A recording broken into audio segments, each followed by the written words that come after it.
So HomeAdvisor.com has a thing called a true cost guide that I really like. So this can be used after you have a home inspection, and there are some things that need to be done, and you want to ask the seller to reduce the selling price or to pay for some or all of the closing costs. You can use this to get started as a way to see how much that should be to start negotiations. So to do this, it's quite simple. You type in what you need done, type in your zip code, click find. And here you go. So we'll tell you the national average, the typical range, the low end, and the high end.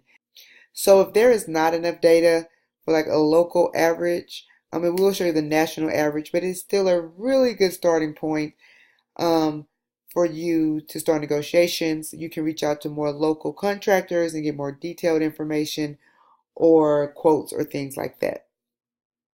If you scroll down to give you a breakdown, it goes into a lot of detail that you can read and get more information and really go to your seller equipped for negotiations. It even gives you like a square foot breakdown, how much that will cost. Like it really goes into a lot of detail that you can use to get a lower price and to save thousands after you have that home inspection.